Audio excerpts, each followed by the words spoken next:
Once again, it's time to investigate the stories which are interesting, but not big enough to justify their own show. It's time for another Potpourri episode. This time, the common theme is cold, ice, and frozen temperatures. These stories may seem unbelievable, but are true. As true as the Stark family's motto that winter is coming. With that, join me on this second Potpourri edition of Everything Everywhere Daily.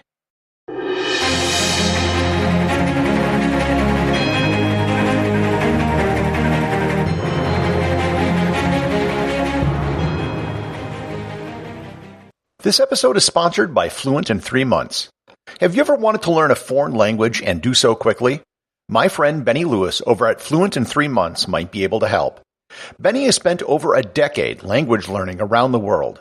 His techniques have helped tens of thousands of people learn the languages they want to learn quickly through both his online courses and his language hacking guides. I've personally met Benny in many places all over the globe and have seen his language skills in action. He doesn't just talk the talk, he walks the walk when it comes to language learning. And I'm sure he'll be able to help you too. To sign up for his free Speak in a Week email course, just go to fluentin3months.com or click on the link in the show notes.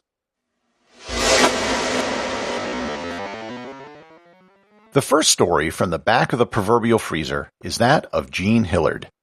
Jean Hillard was a normal woman who lived in Lyngby, Minnesota, which is just over the border from Grand Forks, North Dakota. On December 20th, 1980, a 19-year-old Jean was involved in a car crash at 1 a.m. in the morning.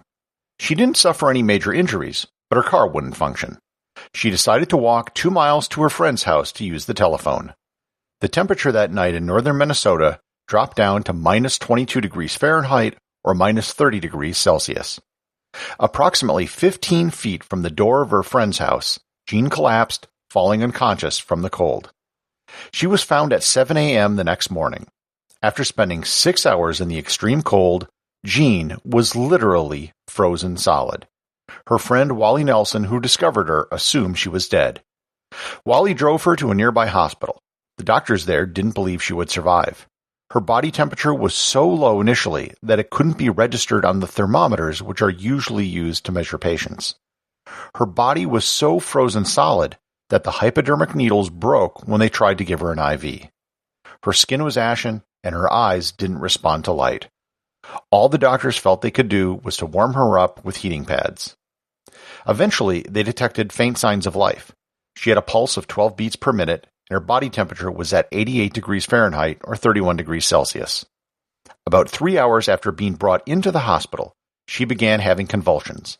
By noon, she was able to carry on a conversation. Jean was able to make a full recovery with only some skin damage due to frostbite. Given that it occurred in 1980, the locals called it the miracle on ice. Today, Jean is 59 years old and has a job at the local Walmart. My next story also deals with a frozen body, but the results weren't quite the same. On September 19, 1991, 2 German tourists, Helmut and Erika Simon, were visiting the Finspitze Peak in the Alps near the Italian-Austrian border. They went for a hike when they discovered a human body. They thought it was the body of a hiker, so they contacted the authorities. The local police came and tried to extract the body, but the lower half of the body was encased in ice. They came back the next day with larger tools and eventually extracted the corpse along with the items that was buried with it. It was clear this was not the body of a hiker who recently died in the mountains. At the office of the medical examiner in Innsbruck, Austria, an archaeologist named Konrad Spindler was brought in, and he pronounced that this was the body of a man who died approximately 4,000 years ago.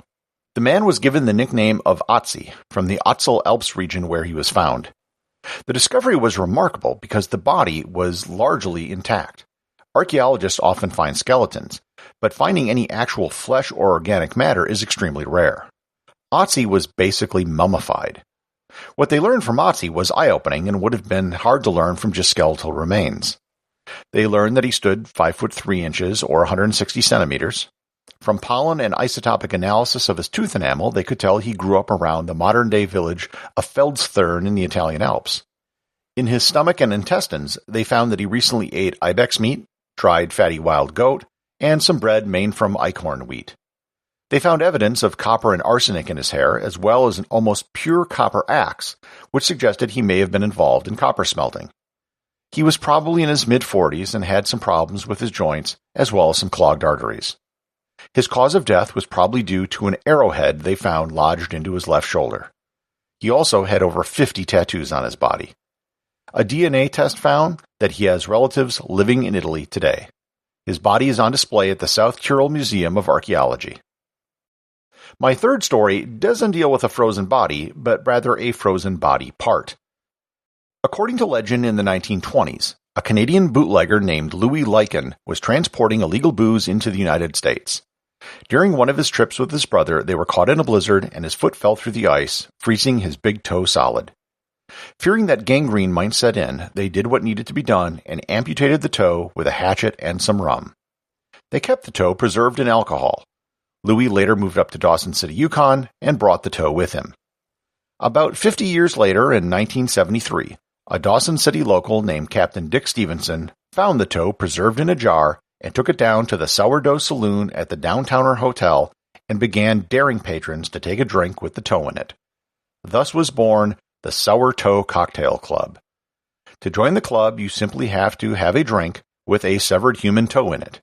As they say, drink it fast or drink it slow, your lips must touch the toe.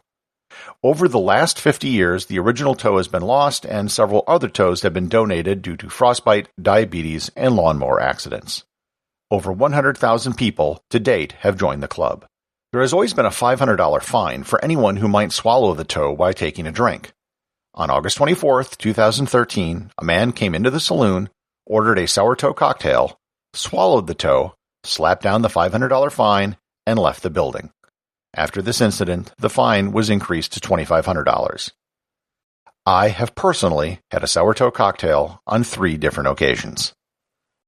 My final story to round out the Frozen Four has to do with low temperature itself. Few people have experienced truly extreme cold weather.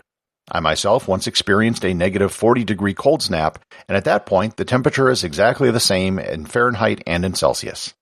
However, negative 40 is nothing compared to some of the truly extreme temperatures on the planet.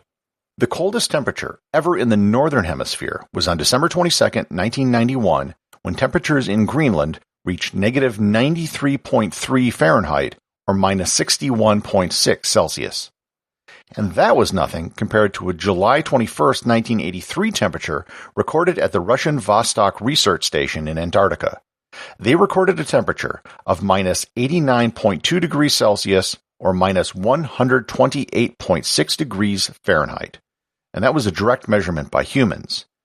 A satellite measured a temperature of minus 93.2 degrees Celsius, or minus 135.8 degrees Fahrenheit in 2010. To put this into perspective, that's about the same nighttime temperature as you'll find on Mars. At the American Edmondson Scott South Pole Station in Antarctica, they have what's known as the 300 Club. When the temperature dips down below 100 degrees Fahrenheit, or 73 degrees Celsius, they get into a sauna set at 200 degrees Fahrenheit, and then leave the sauna, run around the geographic South Pole naked with nothing on but boots and a gaiter over their mouth. The Russians have a metric 200 club where they wait for temperatures to reach minus 80 Celsius or minus 112 degrees Fahrenheit, and then they set their saunas to 120 degrees Celsius or 248 degrees Fahrenheit. The lowest temperature possible, of course, is absolute zero, but it is a temperature that is physically impossible to reach. However, scientists have come close. Very close. In 1999, a team of researchers managed to get a laboratory temperature of 100 picokelvins, which is 0.0000000001 degrees Kelvin above absolute zero. Executive producer of Everything Everywhere Daily is James Makkyla. Special thanks to everyone who supports the show over on Patreon. Please remember to leave a review over on Apple Podcasts. Even a simple review can really help the show get discovered in the sea of other podcasts that are out there.